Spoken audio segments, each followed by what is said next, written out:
السلام علیکم ورحمۃ اللہ وبرکاتہ۔ وعلیکم السلام ورحمۃ اللہ وبرکاتہ۔ جی بلا تمہید آج کی آخری کلاس کے آخری لمحات میں اپنی نیتیں دل کی گہرائی سے اپنے رب کے حضور پیش کرنی ہیں تاکہ یہ آئندہ بھی کام آتی رہیں۔ یا اللہ، میں نے تیری رضا کے لیے تیرے دین کو سیکھنے کا قصد کیا ہے، میرے لیے اسے آسان فرما کر عمل کی توفیق عطا فرما۔ ہر روز سبق بغور سننے، سمجھنے اور یاد کرنے کی بھرپور کوشش میں میری مدد فرما۔ میں نے تیرے احکام پر عمل کی غرض سے دین سیکھنا شروع کیا ہے، میرے لیے یہ آسان فرما۔ خود کو محبوب خدا صلی اللہ علیہ وآلہ وسلم کی سنتوں کا پابند بنانے کا ارادہ کیا ہے، مجھے استقامت عطا فرما۔ عمل صالح میں اپنے ساتھ ایک صالح جماعت تیار کرنے کا تجھ سے وعدہ کیا ہے، میری مدد فرما۔ آمین یا رب العالمین بجاہ سید المرسلین والصلاة والسلام علی رسولہ الکریم۔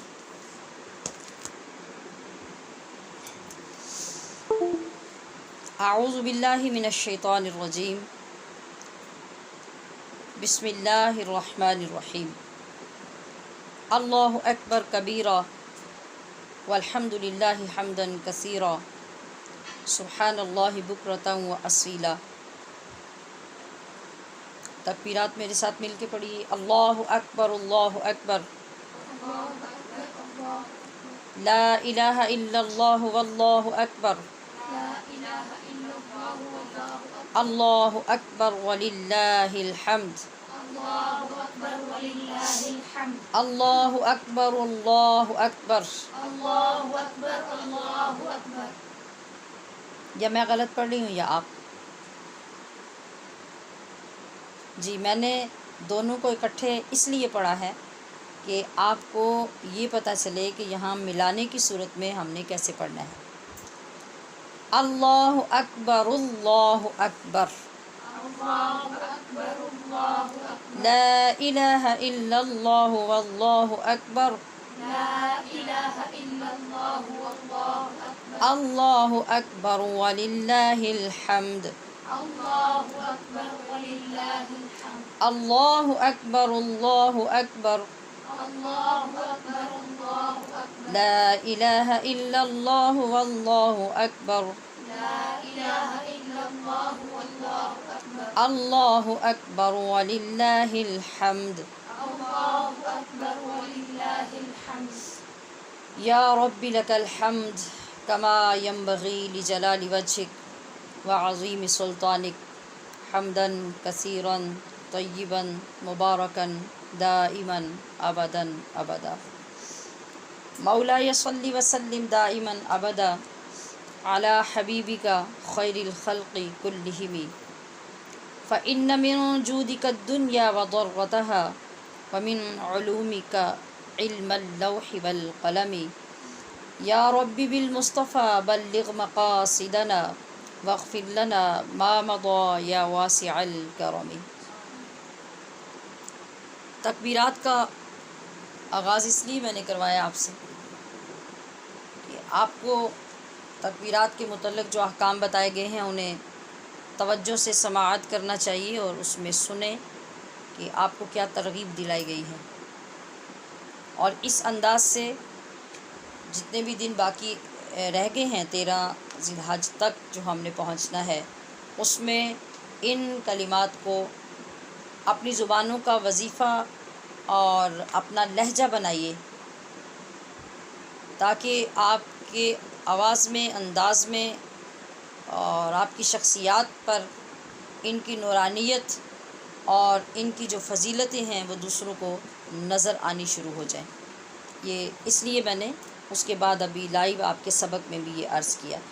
اللہ اکبر، اللہ اکبر، لا الہ الا اللہ واللہ اکبر، اللہ اکبر وللہ الحمد۔ عزیزات محترم، ویسے تو میرے رب نے ہر تخلیق ہی بہت کمال فرمائی ہے، ہر مخلوق ہی بہت عظیم ہے، کیونکہ اسے رب نے جو بنایا ہے۔ لیکن انسان کے کیا کہنے، اسے تو بلکہ اسے تو اس نے اشرف المخلوقات کہہ کر پکارا بھی اور پہچان بھی کرائی، خود وَلَقَدْ كَرَّمْنَا کا تاج بھی عطا کیا۔ کیا معنی ہے اس کا؟ اور تحقیق ہم نے کرمنا، بہت بزرگی، عزت عطا فرمائی، عزتوں کا تاج انسان کو پہنایا۔ سوال یہ ہے کہ اس عظمت و خوبی کا راز کیا ہے جس کی بنیاد پر انسان باعظمت اور باکمال ہوا؟ تو اس کا جواب قرآن سے یہ ملا، خلق الانسان علمہ البیان، انسان کو پیدا فرما کر اسے بولنا سکھایا، بیان عطا کیا، بولنے کا سلیقہ عطا کیا۔ جب انسان کے ساتھ بولنے کی بات آتی ہے نا تو مطلب ہوتا ہے بولنے کا سلیقہ، ورنہ کون نہیں بولتا؟ بلیاں نہیں بولتی، مرغیاں نہیں بولتی، گائے بھینس بکری کوئی نہیں بولتے، سب بولتے ہیں نا۔ تو یہاں انسان کا بولنے سے مراد کیا ہے؟ اس کا جو نطق ہے وہ تمام مخلوقات سے منفرد ہے، کیونکہ اس کو بولنے کا سلیقہ ہے، یہ ما فی الضمیر بیان کر سکتا ہے بر وقت جب اس کو بیان کرنے کی ضرورت ہے۔ تو یہاں علمہ البیان سے یہ مراد ہے۔ اور علم نے انسان کو اشرف کر دیا، وعلم آدم الاسماء کلھا، اللہ نے جب فرمایا تو قدسیوں نے یہ سنا تو ان پر انسان کی عظمت کا راز کھلا۔ یعنی پہلے تو وہ یہی کہہ رہے تھے نا کہ کیا ضرورت ہے انسان کو بنانے کی، ہم سے زیادہ تیری تسبیح کون کرے گا، اور اگر وہ تسبیح بھی کریں گے تو فتنہ و فساد بھی کریں گے، خون ریزیاں بھی تیری دنیا میں کریں گے۔ مگر جس وقت اللہ تبارک و تعالیٰ نے آدم علیہ السلام کو تیار کر دیا اور وہ موضوع سامنے رکھا فرشتوں کے علم کا، اب فرشتے خاموش ہیں اور آدم علیہ السلام نے ہر چیز بیان کر دی،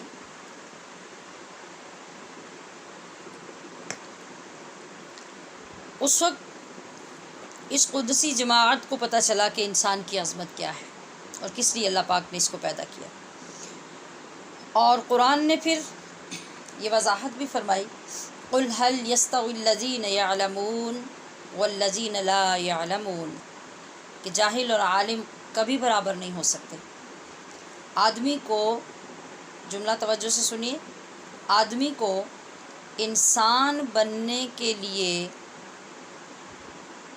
دو چیزیں، آدمی اور انسان، آدمی کو انسان بننے کے لیے علم ہی کی ضرورت ہے، وہ علم جو اسے اپنے رب کی پہچان کرائے، اور جو رب کی پہچان نہ کرائے وہ ہزار کتابوں میں بھی بکھرا پڑا ہو تو جہالت ہی ہے۔ اسی لیے کسی اہل معرفت نے معرفت کی بات کی اور اعلان کیا، ریکویسٹ کی، لوگوں کو متوجہ کیا کس بات کی طرف؟ چراغ علم جلاؤ بڑا اندھیرا ہے، چراغ علم جلاؤ بڑا اندھیرا ہے، یہی چراغ جلیں گے تو روشنی ہوگی۔ ہمیں اپنی ہدایت کے لیے علم دین کی ضرورت ہے، کیونکہ اب قیامت تک اور کوئی دین نہیں آئے گا۔ اپنے ایمان کی حفاظت کے لیے بھی ہمیں علم دین ہی کی ضرورت ہے۔ نبی کریم صلی اللہ علیہ وآلہ وسلم نے یہی بشارت عطا کی ہے کہ قیامت کے قریب مسلسل برسنے والے فتنوں میں سے کسی کو اللہ کریم محفوظ رکھے گا تو وہ وہی شخص ہوگا جسے اللہ پاک نے علم دین کے ساتھ وابستہ کر دیا ہوگا۔ باقاعدہ درس و تدریس اور دعوت و تبلیغ کا سلسلہ لاک ڈاؤن کی وجہ سے یکم رمضان المبارک سے آن لائن شروع ہوا۔ کہاں؟ ہمارے اس پلیٹ فارم سے۔ ہم تھوڑا سا پیچھے دیکھنے لگے ہیں کہ ہم کیا کرتے آ رہے ہیں۔ یہاں تو اس اہمیت کی بات ہو گئی کہ آنے والے وقت میں بچے گا وہ، ایمان اس کا محفوظ رہے گا، حفاظت اس کی ہوگی جو اللہ کے سچے دین کے ساتھ اور اس کے حاصل کرنے کے لیے کسی سلسلے کے ساتھ جڑ جائے گا اور اس کے ساتھ ہی جڑا رہے گا، تو اللہ اس کو بھی اور اس کے ایمان کو بھی بچائے رکھے گا، ورنہ بچنے کی کوئی صورت نہیں ہوگی۔ تو ان چیزوں کو مزید سمجھنے کے لیے باقاعدہ درس و تدریس اور دعوت و تبلیغ کا سلسلہ لاک ڈاؤن کی وجہ سے یکم رمضان المبارک سے آن لائن شروع ہوا اور 29 رمضان المبارک کو اختتام پذیر ہوا۔ اس دوران بالخصوص اس سلسلے کے اختتام پر بہت سی اہل ذوق اور اہل محبت بہنوں اور بیٹیوں کا بہت اصرار رہا کہ یہ سلسلہ بند نہ کیا جائے۔ ان تمام عزیزات کے مخلصانہ تقاضے کے مطابق عید الفطر کے بعد 40 روزہ تعمیل دین کورس کا آغاز کر دیا گیا۔ آغاز کا مطلب آن لائن آغاز، ورنہ تو یہ الحمدللہ پیچھے سے ایک لمبے عرصے سے غالباً 2007 سے اور ابھی 2020 ہے، یہ 13 سال سے یہ سلسلہ سالانہ چلا آ رہا ہے الحمدللہ، جس میں سینکڑوں خواتین اور طالبات نے شرکت کی الحمدللہ، جو اس وقت بھی آخری دن میں شریک ہیں، شرکت کرنے والی تمام بہنیں۔ اللہ پاک کی بارگاہ میں نذرانہ تشکر یہ ہے کہ گزشتہ کئی دنوں سے حسب سابق بہت سی بچیوں اور شادی شدہ بہنوں کی جانب سے لگاتار اصرار ہے کہ اب یہ سلسلہ بھی بند نہ کیا جائے۔ بالخصوص اللہ کی کرم نوازی سے بیرون ممالک ہماری بچیوں اور خواتین اسلام کو جو بے انتہا فوائد حاصل ہو رہے ہیں، الحمدللہ میرے لیے بھی یہ بات بہت حوصلہ افزا ہے اور قابل فخر ہے کہ ہماری بہنوں کے دلوں میں اپنے رب اور محبوب کی محبت پیدا ہوئی، ترجیحات بدل گئیں۔ میں ایسی تمام بہنوں کو دلی مبارکباد پیش کرتی ہوں جن کے قلوب کو واقعی اللہ پاک نے اپنے لیے پسند فرما لیا اور علم کے شوق سے منور فرمایا۔ لہٰذا آپ کے لیے سرپرائز یہ ہے کہ اللہ کی عطا، اس کے محبوب کریم کی رحمت سے ہم ترجمہ و تفسیر قرآن کی مستقل کلاس کا آغاز آن لائن کر رہے ہیں۔ انشاءاللہ العزیز سب سے قبل نورانی قاعدے سے آغاز ہوگا، جس میں تجوید کے قواعد کے ساتھ ناظرہ قرآن کریم بھی پڑھیں گے اور ترجمہ و تفسیر قرآن حکیم بھی۔ گھروں میں مصروف بہنوں کی مصروفیات کو مد نظر رکھتے ہوئے صرف 1 گھنٹہ یا 1 گھنٹہ 15 منٹ ہی ہر روز کلاس کا وقت ہوگا، اس سے زیادہ نہیں، تاکہ ہماری ہر عزیزہ اتنا وقت آسانی سے نکال سکے۔ تو اس میں کوئی حرج نہیں ہوگا کہ تھوڑا عرصہ زیادہ لگ جائے، لیکن وہ اس کام میں جب لگ جائیں گے تو انشاءاللہ العزیز اس میں برکات پیدا ہو جائیں گی۔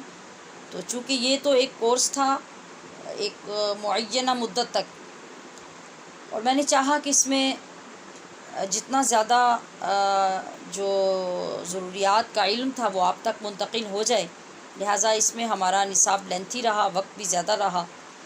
اب جو مستقل کلاس ہوگی اس میں ہم آپ کی اس مجبوری کو مد نظر رکھیں گے، اور جیسا کہ میں نے عرض کیا کہ اولین کوشش ہوگی 1 گھنٹہ، اور اگر ہمیں چند منٹ زیادہ کرنے پڑے تو 1 گھنٹہ 15 منٹ سے فالتو وقت نہیں ہوگا۔ 20 ذی الحج تک ایڈمیشن مکمل کیے جائیں گے، جبکہ نئے سال کی نئی مبارک ساعتوں میں 1 محرم الحرام کو کلاس کا باقاعدہ آغاز ہوگا۔ ایڈمیشن کے مکمل قواعد و ضوابط گروپس میں آپ کی خدمت میں پیش کر دیے جائیں گے۔ اس کے علاوہ انتہائی روحانی اور علمی سالانہ 10 روزہ تبلیغی سلسلہ جو 1 محرم الحرام سے 10 محرم تک ہر سال مرکزی جامعہ سیفیہ رحمانیہ میں انعقاد پذیر ہوتا ہے، اس میں وسعت پیدا کر کے اسے بھی آن لائن کیا جائے گا انشاءاللہ العزیز۔ اپنی ہر اس ساتھی، بہن، کزن، دوست، عزیزہ، پڑوسن جن سے آپ محبت کرتی ہیں ان سب کو اپنا کلاس فیلو بنا لیجئے تاکہ قیامت میں حضور کے قدموں میں محبتوں اور کوششوں کے ثبوت کے ساتھ حاضری نصیب ہو۔ اسی سلسلے میں انتہائی خوبصورت اختتام کرنے کے لیے آپ کے سامنے جو آج کی حدیث پاک اور اس کی تشریح پیش کر رہی ہوں، دعا کیجیے کہ اللہ پاک اسے قبول فرما لے۔ آج کی حدیث پاک پڑھیے، سَتَكُونُ فِتْنَةٌ ستكون فتنة سَتَكُونُ فِتْنَةٌ ستكون فتنة سَتَكُونُ فِتْنَةٌ ستكون فتنة يُصْبِحُ الرَّجُلُ فِيهَا يُصْبِحُ يصبح الرَّجُلُ الرجل فِيهَا مُؤْمِنًا فيها مؤمنا يُصْبِحُ يصبح الرَّجُلُ الرجل فِيهَا فيها مُؤْمِنًا مؤمنا وَيُمْسِي كَافِرًا ويمسي كافرا وَيُمْسِي كَافِرًا ويمسي كافرا إِلَّا إلا مَنْ أَحْيَاهُ من أحياه اللَّهُ الله إِلَّا إلا مَنْ من أَحْيَاهُ اللَّهُ أحياه الله بالعلم بالعلم بالعلم بالعلم۔ اب ترجمہ سنیے کہ سَتَكُونُ ان قریب ہوں گے، فتنۃ اس قدر فتنے کہ یصبح رجل انسان صبح اس حال میں کرے گا، فیہا مؤمنا کہ وہ اس میں مومن ہوگا، ویمسی اور شام کرے گا اس حال میں کافرہ کہ وہ کافر ہو چکا ہوگا۔ پھر دوسری روایت میں اس کے اپوزٹ بھی بتایا، یعنی اگر صبح کے وقت وہ مومن تھا تو شام کو کافر، اور اگر شام کو مومن تھا تو صبح کو کافر ہو چکا ہوگا۔ الا من احیاہ اللہ بالعلم، سوائے اس شخص کے جس کو اللہ نے علم کے ساتھ زندہ رکھا۔ یہ آج کی آپ کی 40 نمبر آخری حدیث ہے، اور اس کے ساتھ آپ کی بہت بڑی یہ سعادت بھی مکمل ہو رہی ہے کہ آپ 40 احادیث مکمل کر چکے ہیں، اور میں سمجھتی ہوں کہ بہت امپورٹنٹ موضوعات پر آپ نے احادیث جمع کی ہیں۔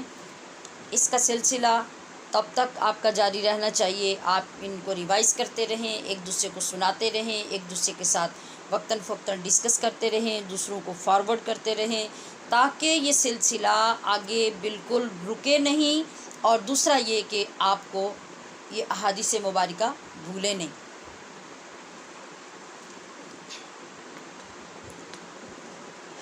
جی، ہم جس زمانے میں جی رہے ہیں، ہمارے ایمان کی پختگی، سلامتی اور پہچان کے اعتبار سے یہ وہ زمانہ ہے جس کے بارے میں نبی غیبدان محبوب یزدان صلی اللہ علیہ وآلہ وسلم نے 1450 سال قبل فرما دیا کہ فتنے بارش کی طرح برسیں گے، سچائی اور حق پر چلنے والے کی زندگی انتہائی مشکل ہو جائے گی، اور ایسے کیسز ہمارے سامنے آج ہیں، ایسے لوگوں کو اور ایسے معاملات کو ہم دیکھ رہے ہیں، کبھی مسجدوں کے حوالے سے، کبھی مدارس کے حوالے سے، کبھی خاندانوں کے حوالے سے، کہ جب آپ حق پہ چلنا چاہتے ہیں تو آپ کی زندگی اجیرن بنا دی جاتی ہے۔ جب پچھلے دنوں میں ہم چند دن پہلے پردے کے حوالے سے، شریعت مطہرہ پر عمل کے حوالے سے، گھروں کے ماحول کو اچھا کرنے کے حوالے سے پڑھ رہے تھے،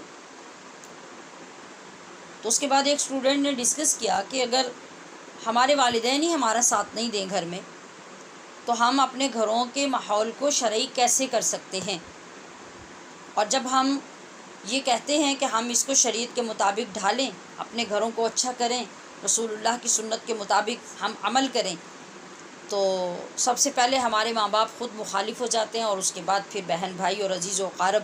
تو ایسے میں ہمارا گھروں میں رہنا اور جینا مشکل کر دیا جاتا ہے. تو یہ اس حدیث پاک کی تشریح ہو گئی یا نہ ہوئی؟ اس لیے میں نے کہا کہ ہم آج اس دور میں رہ رہے ہیں جس میں فتنوں کی بارشیں شروع ہو چکی ہیں. تو زندگی مشکل ہو جائے گی اور اسے سمجھ ہی نہیں ہوگی کہ وہ مسلمان ہے بھی یا نہیں، اگرچہ وہ خود کو مسلمان ہی سمجھ رہا ہوگا. اسلام کے بارے میں اتنی آراء ہوں گی.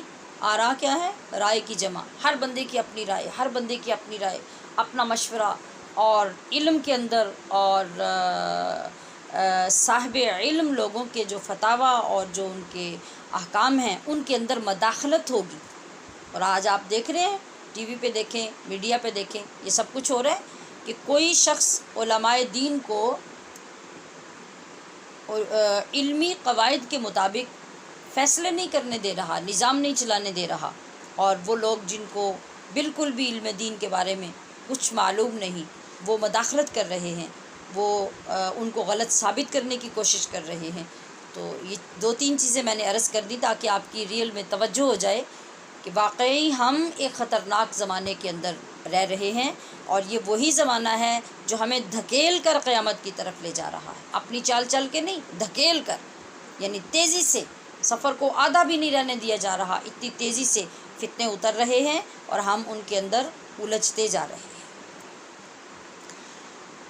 عقیدے اور فتنے اس قدر ہوں گے کہ صحیح اور غلط سب خلط ملط ہوتا رہے گا.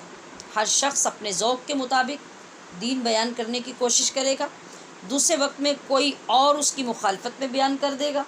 سننے والے صبح ایک کی مان کے دوسرے کا انکار کریں گے، اور شام کو دوسرے کی سن کے پہلے کے مخالف ہو جائیں گے. تو ہو گیا نا، صبح کافر شام مسلمان، اور شام کافر تو صبح مسلمان.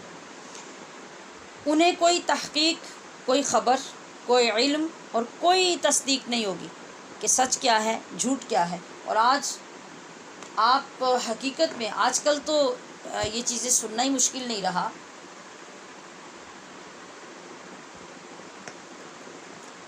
نیٹ پر، یوٹیوب پر اور مختلف چینلز اور ایپس میں آپ یہ سنتے ہیں کہ بے شمار علماء بیان کر رہے ہوتے ہیں، اور بعض اوقات کوئی صاحب علم جو نشاندہی کرتا ہے اس پر، تو ایسی چیزیں سامنے آتی ہیں جس پر والہانہ انداز میں عوام سامنے بیٹھ کے ہاتھ کھڑے کر کے نعرے لگا رہے ہوتے ہیں، اور وہ جو کم علم خطیب خطاب کر رہا ہے وہ اس وقت وہ کفریہ کلمہ بول رہا ہوتا ہے، اور سامنے سننے والوں کو یہ خبر ہی نہیں ہوتی کہ اس کلمے پہ ہمیں نعرہ لگانا چاہیے یا افسوس کرنا چاہیے.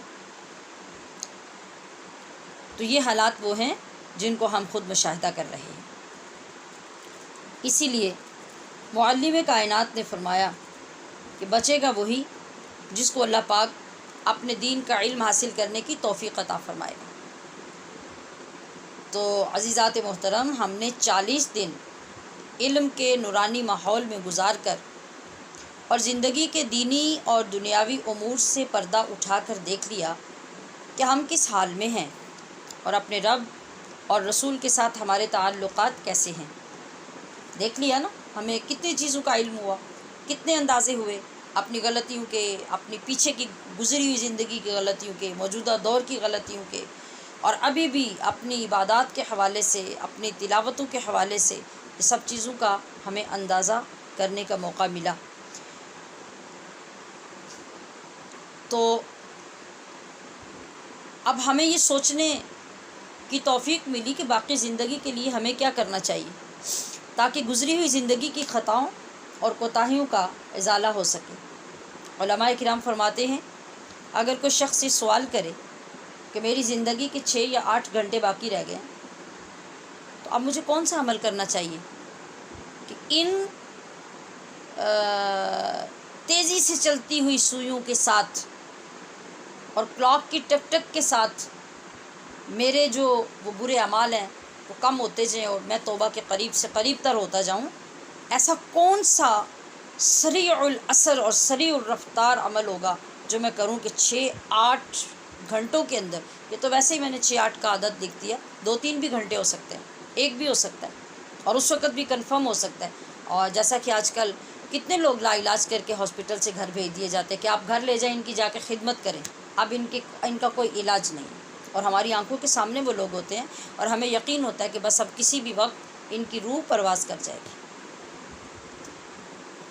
تو کتنے لوگ ہوتے ہیں اس وقت یہ سوچنے والے کہ اب جب میرا اتنا سا ٹائم رہ گیا تو میں کیا کروں؟ شیطان تو اس وقت بھی کچھ نہیں کرنے دیتا، جبکہ علماء فرماتے ہیں کہ اگر کوئی شخص اس وقت بھی پوچھے کہ اب میں اتنے سے وقت میں کیا کر سکتا ہوں جو افضل ترین کام ہو، تو ہمارا جواب اس کے لیے یہ ہوگا کہ اسے اتنے سے وقت میں بھی اللہ کی رضا کے لیے علم دین سیکھنا شروع کر دینا چاہیے۔ اتنی اہمیت، اتنی فضیلت، اتنے فوائد اس علم کے جس سے ساری زندگی ہماری بیگانگی میں گزر گئی۔ تو یہ عمل تمام اعمال صالحہ میں اتنا بلند و بالا ہے، اتنا عرفہ و اعلیٰ ہے کہ عبادتیں بھی بغیر علم کے فائدہ نہیں دیں گی، اور اگر اللہ کے لیے علم کی دولت نصیب ہوئی، کس کے لیے؟ اللہ کے لیے۔ یہ سب سے اہم لفظ ہے جو پورے جملے کے اندر ہے۔ علم کی دولت کس کے لیے؟ اللہ کے لیے، اس کی رضا کے لیے، اس کی خوشنودی کے لیے، اس کے حکم کی تعمیل کے لیے،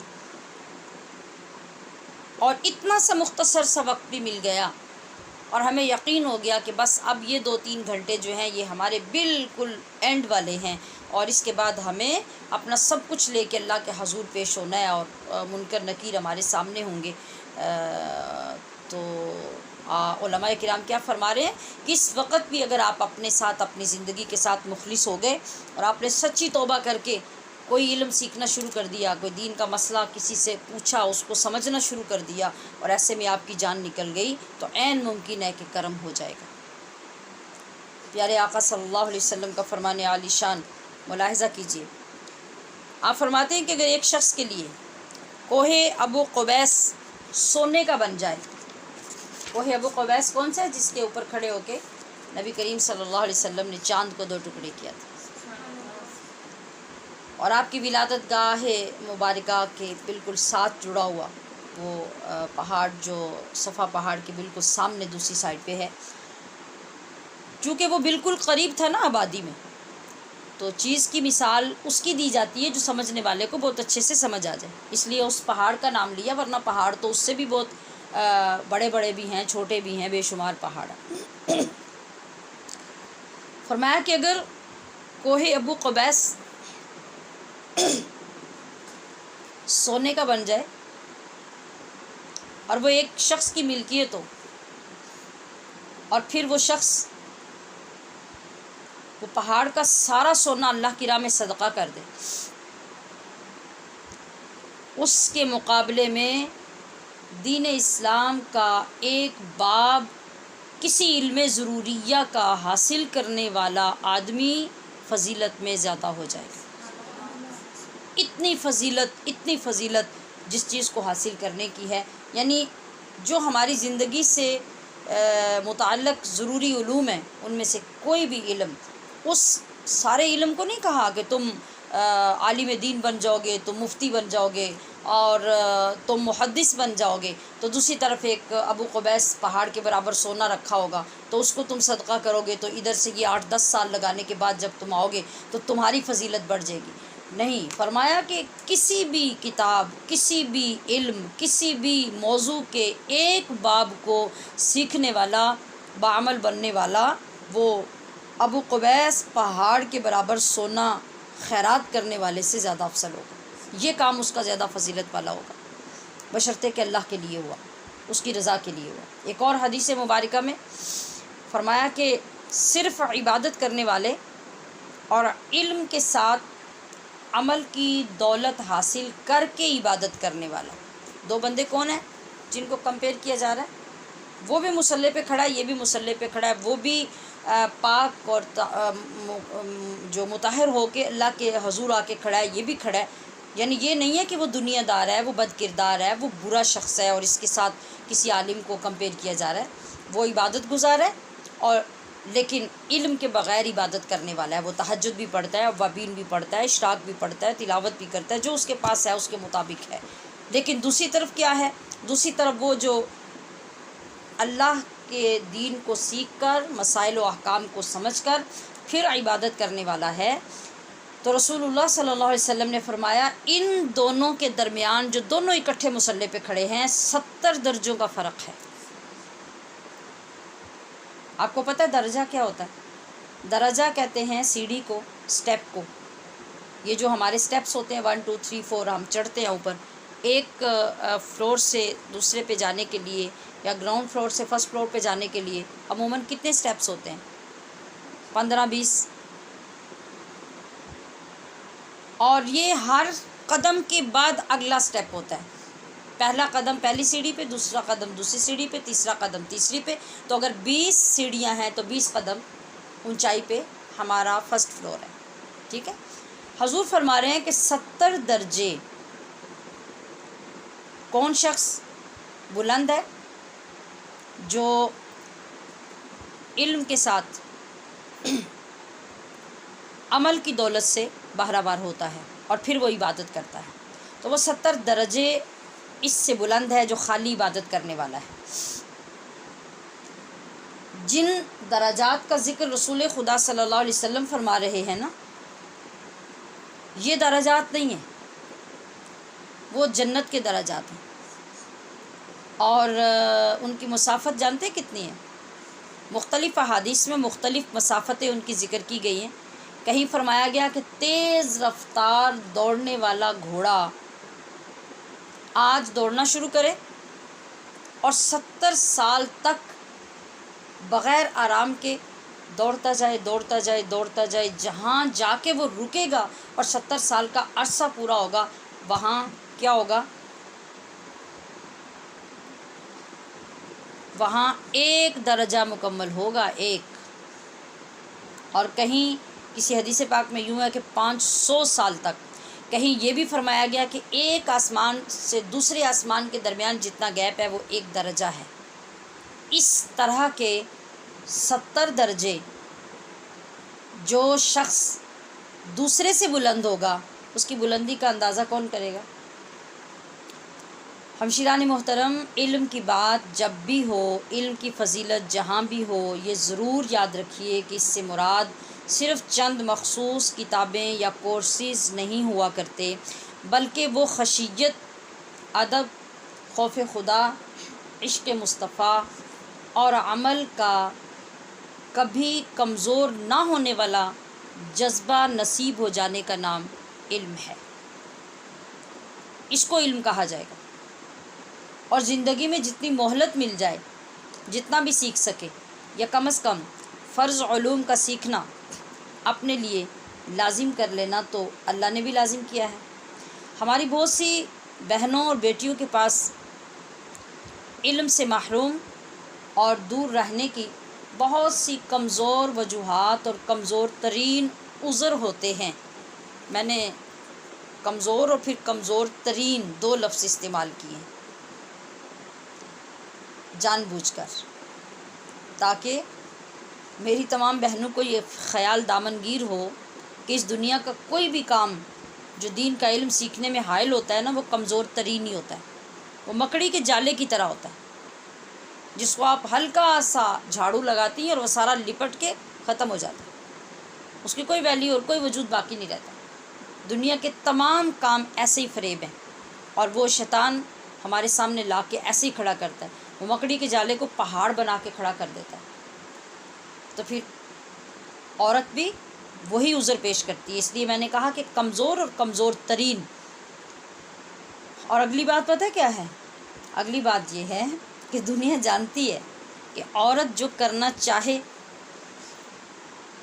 جس کے لیے عورت کو وقت درکار ہو، جو اس کو پسند ہو، اس تک پہنچنے سے اسے کوئی طاقت روک نہیں سکتی. خواہ اسے قید ہی کیوں نہ کر دیا جائے۔ جن خواتین نے جس زمانے میں بھی اپنے عزائم، بلند حوصلے، مضبوط ارادے خاندانوں اور قوموں کے لیے پیش کیے ہیں نا، تاریخ نے آج بھی سنہری عبارتوں میں آئندہ نسلوں کے لیے محفوظ کر رکھے ہیں۔ لاک ڈاؤن کا یہ عرصہ جس طرح اللہ کریم نے ہم سب کے لیے اپنی یاد، اپنے دین کی تعلیمات، اپنے محبوب علیہ السلام کی غلامی، محبت اور نورانیت کے حصول کا ذریعہ بنایا ہے، اتنے ہی اہتمام سے یہ ہم سب کے لیے واجب الشکر بھی ہے۔ بالخصوص ان تمام بچیوں اور بہنوں کی طرف سے یہ قدم باعث فخر ہے جنہوں نے اپنے اندر روشنی محسوس کرتے ہوئے کئی بار مختلف طریقوں سے اظہار کیا کہ تعلیم کا یہ سلسلہ ختم نہ کیا جائے۔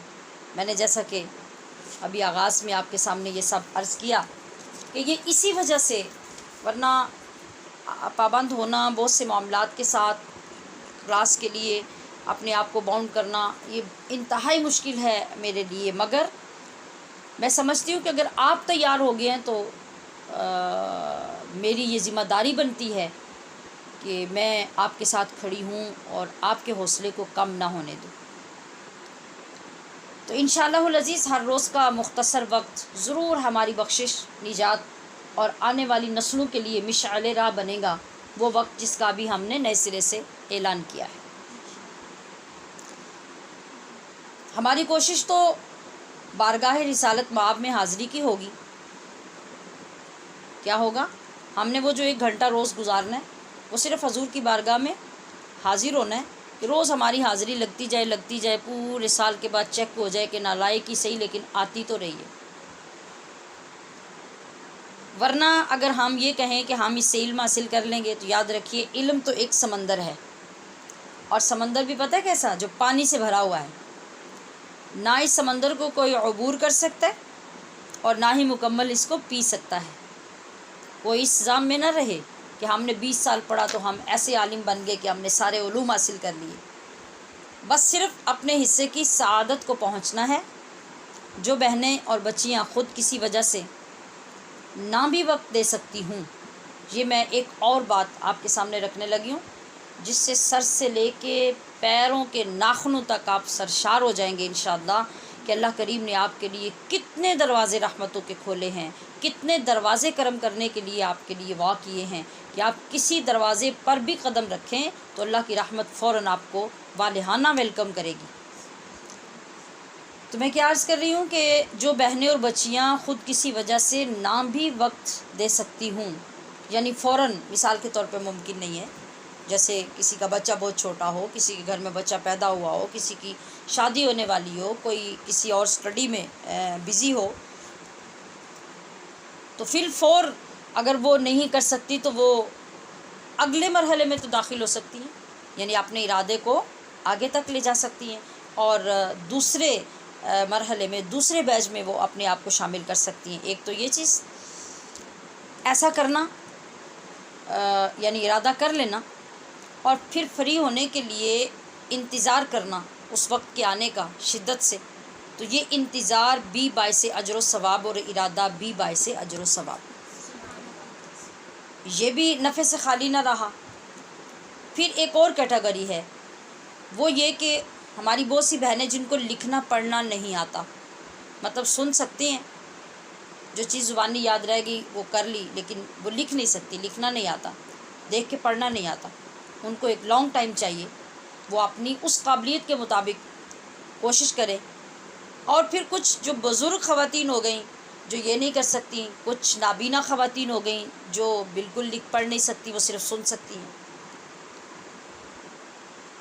کسی لحاظ سے بھی اگر ان کے لیے لکھنا پڑھنا ممکن نہیں، تو میں نے کہا کہ اللہ پاک نے اپنی کرم نوازیوں کے اتنے دروازے کھولے ہیں، اتنے دروازے کھولے ہیں، اور وہ سارے کے سارے ہماری استطاعت کے مطابق نہیں، اس کے شایان شان ہیں۔ تو پھر کیا کریں؟ پھر ہمارے پاس کیا آپشن ہوگا؟ پھر آپشن یہ ہوگا کہ وہ علم حاصل کرنے والوں پر خرچ کر کے ان کی مدد کرنے، اور دوسروں کو صاحب علم بنا دیں، وہ صاحب علم بنیں گے، خرچ آپ کریں گے، وہ زمانے میں معزز انسان بنیں گے، دین کی سربلندی کا کام کرنے کے قابل ہو جائیں گے، تو رب ذوالجلال ان کے برابر آپ کو بھی نواز دے گا۔ سبحان اللہ۔ اللہ پاک کی نشانیوں سے دنیا میں بھی جب اللہ چاہتا ہے نا تو بہت کچھ دکھا دیتا ہے، اور ہم لوگ ایسے ہیں، ہمارے مزاج ایسے ہیں کہ ہمیں قرآن پڑھ پڑھ کے سنایا جائے اور حدیث پاک سنائی جائے، تشریحات سنائی جائیں، تو ہمیں وہ اتنا اپیل نہیں کرتا جتنا کہ آنکھوں سے دیکھی ہوئی کوئی چیز اثر کرتی ہے، یا ہمارے زمانے میں واقع ہونے والی جو چیز اثر کرتی ہے، یقیناً اس میں وزن زیادہ ہوتا ہے۔ یہی وجہ ہے، آپ غور کریں اگر تو کچھ عرصے میں، کچھ زمانے کے بعد کسی نہ کسی علاقے سے ہم ایسی بات سنتے ہیں، اگر اس پہ غور کیا جائے تو وہ عین قرآن حکیم کے فرمان کے مطابق، حدیث پاک کے مطابق ہوتی ہے، لیکن وہ روز روز نہیں ہوتی، وہ روز روز نہیں ہوتی۔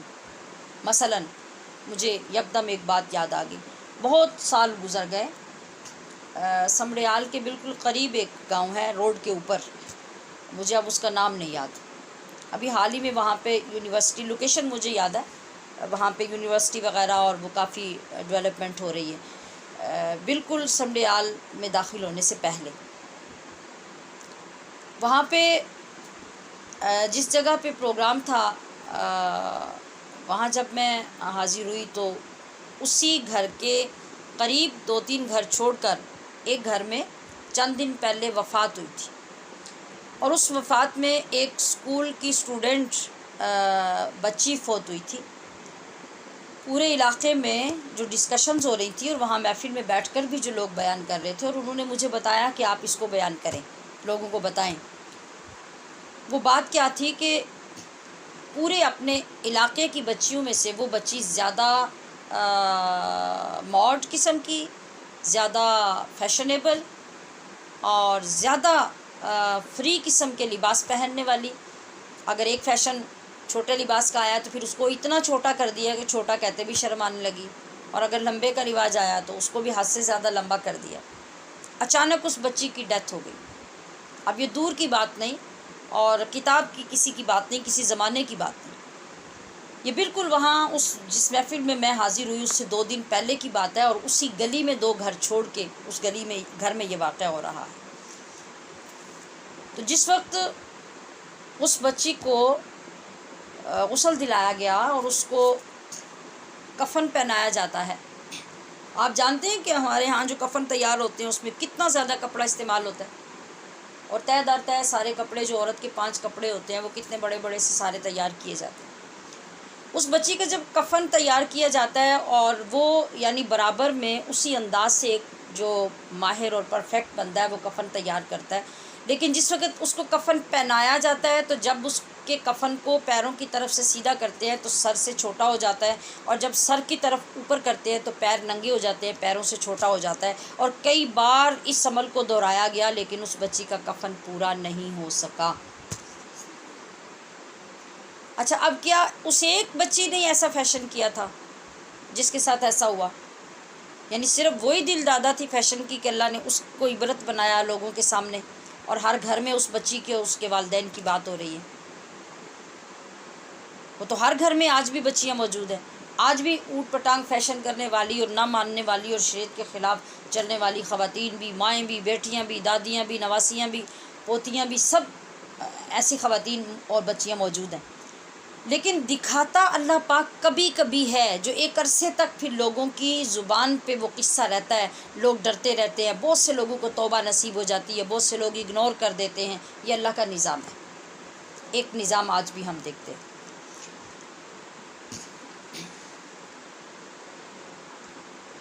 ایسا اسی لیے ہوتا ہے، جیسے میں نے عرض کیا کہ یا تو ہمارے یقین مضبوط ہو جائے، ہمیں عبرت نصیب ہو جائے، توبہ نصیب ہو جائے، ایمان ہمارا مضبوط ہو جائے۔ تو دمشق کے ایک عالم دین، عام طور پہ دمشق لفظ سے بولا جاتا ہے اور یہ دمشق بھی بولا جاتا ہے، دمشق کے ایک عالم دین بیان کرتے ہیں کہ وہاں ایک مشہور و معروف قبرستان ہے جو دہداہ کا قبرستان مشہور ہے، یعنی دہداہ کے نام سے جگہ کا اور علاقے کا نام جہاں پہ وہ قبرستان ہے۔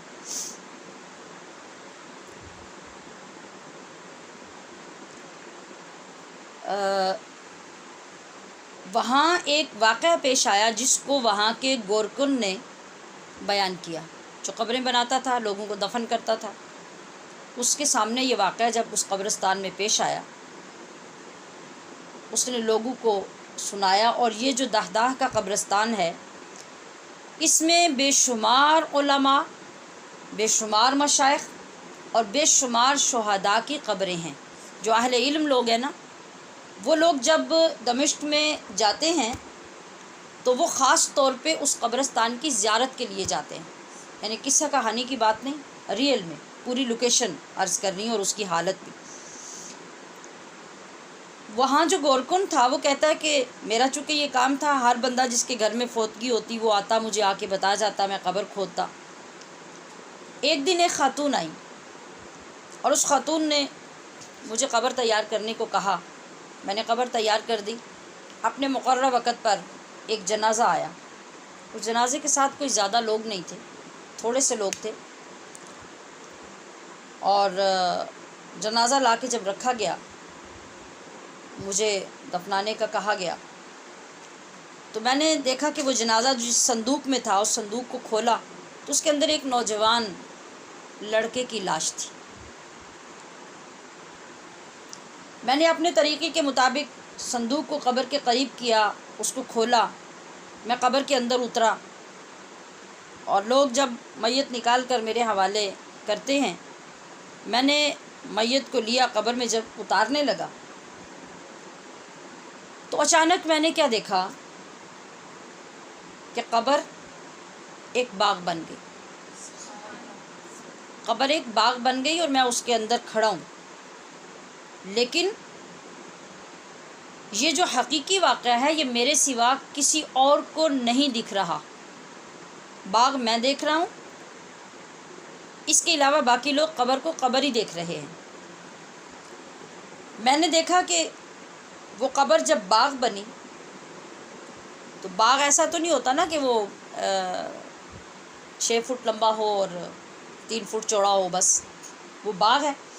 تو باغ کے اندر میں نے دیکھا کہ 2 تیز رفتار گھوڑوں پر بیٹھے ہوئے آدمی آتے ہیں اس باغیچے کے اندر، اور آ کر وہ میت مجھ سے لے لیتے ہیں اور چلے جاتے ہیں۔ میں نے جب یہ منظر دیکھا تو میں بے ہوش ہو کے قبر میں ہی گر گیا اور مجھے کچھ ہوش نہ رہا۔ لوگوں نے مجھے پانی کے چھینٹے وغیرہ لگائے، میں ہوش میں آیا۔ جو لوگ باقی بچ گئے تھے چند ایک، وہ بھی چلے گئے، اور جو عورت اس میت کی وارث تھی وہ بھی جا چکی تھی۔ باقی لوگ بھی مجھے چھوڑ کر چلے گئے۔ میں نے 1-2 لوگوں سے بات کرنے کی کوشش کی تو انہوں نے میرا وہم کر کے اس کو روک دیا، بات ختم ہو گئی۔ چند ماہ گزرے تو وہی عورت دوبارہ آئی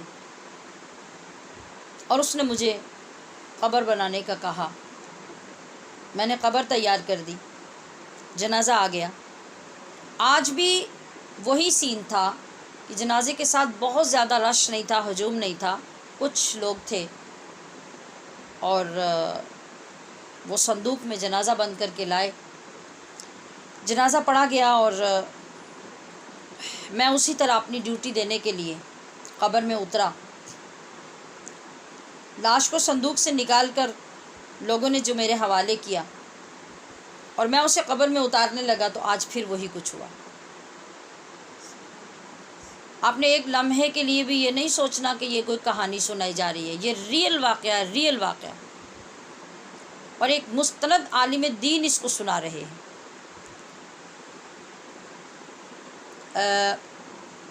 وہ شخص کہتا ہے کہ میرے ساتھ پھر وہی ہوا، پھر قبر باغیچہ بن گئی، پھر 2 نوجوان آئے، پھر انہوں نے آ کے لاش مجھ سے لے لی اور چلے گئے،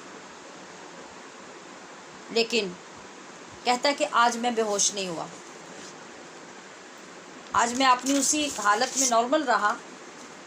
اب میں نے جلدی جلدی اس قبر کو بند کیا، تیار کی، اور میں اس عورت کے پیچھے چل پڑا جس کی طرف سے آج دوسری لاش آئی تھی۔ میں نے اس خاتون سے پوچھا کہ یہ لاش کس کی تھی، یہ آپ کا کون ہے اور کیا کرتا تھا؟ میں نے اس کی یہ کرامت دیکھی ہے۔ اس خاتون نے بتایا کہ یہ میرا بیٹا تھا، اور چند ماہ پہلے بھی میرا ایک بیٹا فوت ہو گیا۔ یہ حیران ہوا، اس نے کہا کہ وہ بھی آپ کا بیٹا تھا؟ کہا ہاں وہ میرا بیٹا تھا، اور یہ بھی میرا بیٹا ہے۔ اس نے کہا کہ آپ کے بیٹے کیا کرتے تھے؟ میں نے دونوں کی سیم کرامت دیکھی ہے، اس کے پیچھے وجہ کیا ہے؟ اس خاتون نے بتایا کہ وہ جو پہلے میرا بیٹا فوت ہوا وہ طالب علم تھا، پھر یہ جو ابھی میرا بیٹا فوت ہوا یہ عالم دین نہیں بن رہا تھا، یہ طالب علم بھی نہیں تھا، پڑھا لکھا بھی نہیں تھا، یہ ترخان تھا، مزدوری کرتا تھا، اور جو کماتا تھا اس کمائی میں سے اپنے پہلے والے بھائی کے اوپر خرچ کر کے اس کو عالم دین بنا رہا تھا۔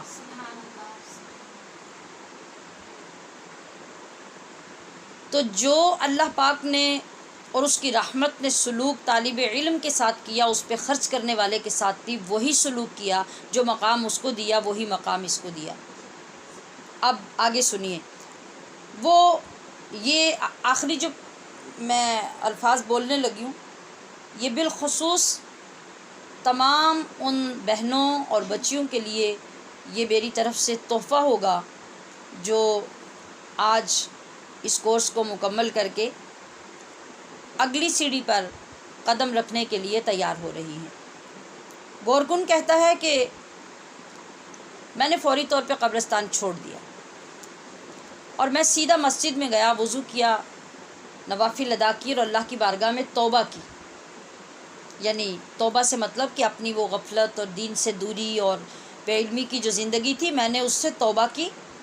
اس جامع مسجد میں میرے دادا مسجد کی خدمت پر اور تعلیم دینے پہ مامور تھے، جو اس وقت کے بہت بڑے معروف عالم جن کا نام الشیخ سعید برہانی تھا۔ میں ان کے پاس گیا اور میں نے ان سے علم حاصل کرنے کی خواہش ظاہر کی۔ گورکن نے، جملہ سمجھ رہے ہیں آپ؟ گورکن نے پیشہ چھوڑ دیا، نوکری چھوڑ دی، قبرستان چھوڑ دیا، اور جا کے کیا کہہ رہا ہے کہ میں علم حاصل کرنا چاہتا ہوں۔ اور آپ کو معلوم ہے اس وقت اس گورکن کی عمر کتنی تھی؟ 45 سال۔ ان پڑھ، ساری زندگی مزدوری کی، علم کا تو نام و نشان نہیں تھا۔ 45 سال کا وہ شخص توبہ کر کے دادا کو کہہ رہا ہے کہ میں علم حاصل کرنا چاہتا ہوں۔ انہوں نے کہا کہ اتنی عمر ہو گئی تو اب تمہیں خیال آیا، اب تو یہ تمہارے لیے ناممکن بات ہے، یہ تو نہیں ہو سکتا۔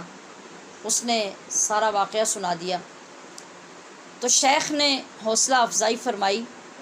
اس شخص نے اس عمر میں کیا کیا؟ سب سے پہلے الشیخ سعید برہانی کے کہنے پر جو ترتیب انہوں نے بتائی اس میں سب سے پہلے عربی گرامر کی کتاب تھی جو اس کو دلائی کہ اس کو پڑھنا شروع کرو تاکہ آگے تم علوم کو پڑھ سکو۔ تو اس شخص نے سب سے پہلے عربی گرامر کی کتاب سے علم دین کا آغاز کیا، پھر وہ دینی علوم پڑھتا رہا۔ چوٹ لگ گئی تھی نا، درد مل گیا تھا، اب ایک مشن بن گیا تھا، ایک عزم کر لیا تھا، اس لیے اب کسی کے کہنے کی ضرورت نہیں تھی کہ سبق یاد کرو یا نہ کرو۔ کیا ہوا کہ وہ کتاب پڑھنا شروع کرتا ہے، پھر دوسری، پھر تیسری، پھر چوتھی کتابیں پڑھتا ہے، ان کے متن، ان کی تشریحات ان کو سمجھتا ہے، یاد کرتا ہے، پھر کیا ہوتا ہے؟ حتیٰ کہ وہ گورکن الشیخ عبد الرحمن حفار کے نام سے اجل عالم دین بن کر دمشق میں مشہور ہوتا ہے۔ بات ختم نہیں ہوئی۔ پھر اس کے بعد آنے والی نسلوں کو ایک لائن مل گئی، یقین کامل مل گیا۔ اب اس خاندان میں ہر شخص علم کی دولت سے مالا مال ہونے لگا، اور پھر ان کی ہر جنریشن میں، ہر نسل میں ایک نہ ایک اپنے وقت کا جید عالم دین بنتا رہا، حتیٰ کہ پھر اس خاندان میں جو عبد الرحمن حفار کا خاندان تھا، اس خاندان کا جو سب سے آخری عالم دین دمشق میں مشہور ہوا اور منظر عام پہ آیا اور اس نے مقام و مرتبہ پایا، ان کا نام الشیخ عبد الرزاق حفار تھا۔ اس دور تک اس خاندان میں وہ علم کی ریت جو چلی تھی وہ بڑھتی رہی، چلتی رہی، اور اس پہ عمل ہوتا رہا۔ درد کہاں سے ملا، کس چیز کو دیکھ کر، اور کیا انعام اللہ کریم نے دکھایا، یہ چیز کبھی ہماری سوچوں میں آنے والی ہے ہی نہیں۔ ہم سوچ بھی لیں ایک لمحے کے لیے تو دوسرے لمحے میں، آج اگر ہمیں جوش آیا نا یہ واقعہ سن کے، تو اگلے ہفتے ہمیں سبق یاد نہیں ہوگا تو ہم بس کر دیں گے، اب اس کے بعد ہمارے لیے مشکل ہے، لیکن اس کو استقامت کہتے ہیں کہ جب آپ کے پائے استقامت میں لغزش تک نہیں آتی، آپ نے اپنی زندگی کو کیا سنوارا، آپ نے تو نسلوں کو عالم دین بنا دیا۔ اللہ پاک ان کی قبروں پہ کروڑوں رحمتیں نازل فرمائے۔ یہ انعام عطا فرماتا ہے رب ذوالجلال دین سیکھنے، پڑھنے اور پڑھنے والوں کی خدمت کرنے والوں کو۔ آپ بھی قدم اٹھائیے اپنے خاندانوں، حلقہ احباب میں پاکیزہ عفت مآب خواتین کی مقدس جماعت اور مقدس نسلوں کے آغاز کے لیے اللہ پاک اپنی شان کے مطابق نوازے گا انشاءاللہ العزیز۔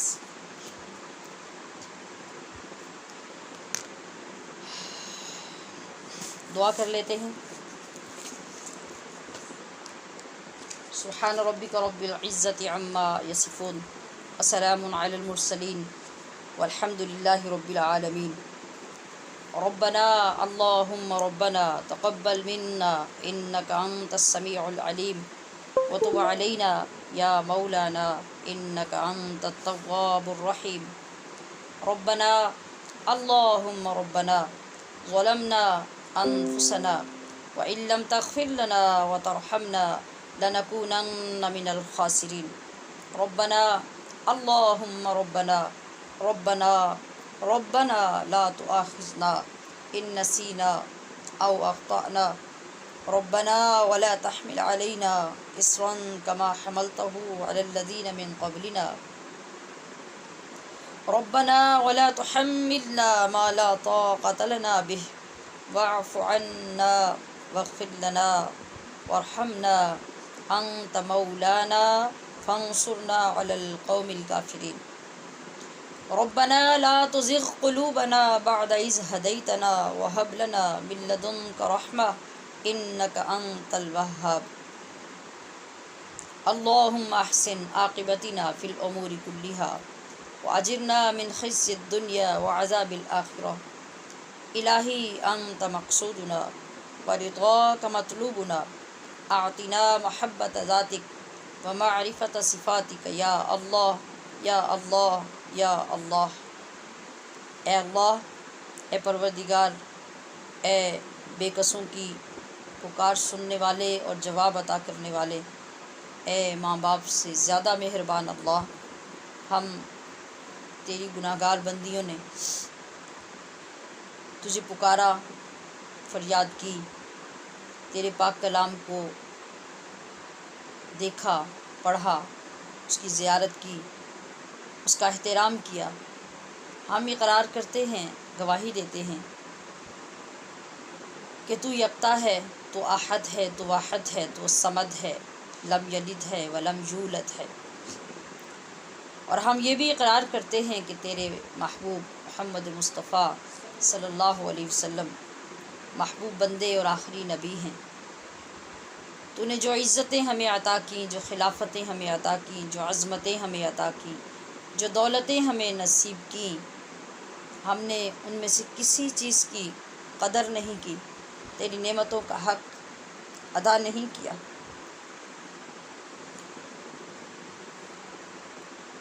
تو نے ہمیں سنوارنے کے انتظام کیے، ہم نے خود کو بگاڑنے کے انتظام کیے۔ تو نے ہمیں اپنی راہ کی طرف پکارا، ہم نے تیری راہ کو چھوڑا۔ لیکن اے اللہ، جس انداز سے تو نے کرم کیا، کرم فرمایا، ہماری اس شعاری کے باوجود، ہماری روح سیاہی کے باوجود، تو نے اپنے اس علم کی جو دولت ہمیں نصیب فرمائی، اے اللہ ہم تیرے دربار میں حل من مزید کی صدا کے ساتھ دعا کرتے ہیں کہ ہمیں اپنے ہی دروازے پہ پڑا رہنے دے۔ اے اللہ اسی علم کو، اسی دولت کو حاصل کرنے کا ذوق ہمیں مستقل عطا فرما دے۔ تیرے جاہ و جلال، تیرے فضل و کمال، تیری جود و عطا اور تیرے محبوب محمد مصطفیٰ صلی اللہ علیہ وسلم کو وسیلہ بناتے ہیں، تیری بارگاہ میں عرض کرتے ہیں، ہماری دعاؤں کو قبول فرما۔ ہم نے اس دوران پڑھنے میں، سیکھنے میں، بولنے میں جو کوتاہی کی، جو غلطی کی، دانستہ اور نادانستہ جو کچھ بھی ہم سے سرزد ہوا، اسے اپنے عفو و درگزر سے نظر انداز فرما، اس سے صرف نظر فرما، اور جو تجھے پسند آیا، جو تجھے اچھا لگا، اسے اپنے شایان شان قبول فرما۔ اے اللہ، اے رحم کرنے والے، اے فضل کرنے والے، ہمارے اس تمام دورانی کی آج کی آخری نشست کو ہمارے لیے کفارہ سیئات فرما دے۔ علم کے اس حصول کو ہمارے گناہوں کی بخشش کا ذریعہ بنا دے، اور اے اللہ ہمیں ان لوگوں میں شامل فرما جن کو تو پسند کرتا ہے، جن کے اعمال کو قبول کرتا ہے، جن کے اعمال کے صدقے دنیا سے مصیبتوں کو دور کرتا ہے، خاندانوں سے مصیبت دور کرتا ہے، معاشرے سے مصیبتوں کو دور کرتا ہے۔ یا اللہ ان مقدس لوگوں میں ہمارا بھی شمار فرما دے۔ اے اللہ اپنے حبیب علیہ السلام کے وسیلہ جلیلہ سے ہمارے تمام نیک عزائم کو پایا تکمیل تک پہنچا دے، ہماری غلطیوں کو، خرابیوں کو، برائیوں کو ہم سے ہمیشہ کے لیے دور فرما دے، شر نفس، شر شیطان، شر انسان سے ہمیں محفوظ فرما۔ اللہم نور قلوبنا بالاسلام، اللہم نور قلوبنا بالایمان، اللہم نور قلوبنا بالقرآن، اللہم زین اخلاقنا بالقرآن، اللہم ادخلنا الجنة بالقرآن، اللہم نجنا من النار بالقرآن۔ رب اغفر وارحم وانت خیر الراحمین، وافوض امری الی اللہ ان اللہ بصیر بالعباد، وصلی اللہ تعالی علی حبیبہ محمد وآلہ واصحابہ اجمعین برحمتک یا ارحم الراحمین۔ السلام علیکم ورحمۃ اللہ وبرکاتہ، فی امان اللہ تعالی۔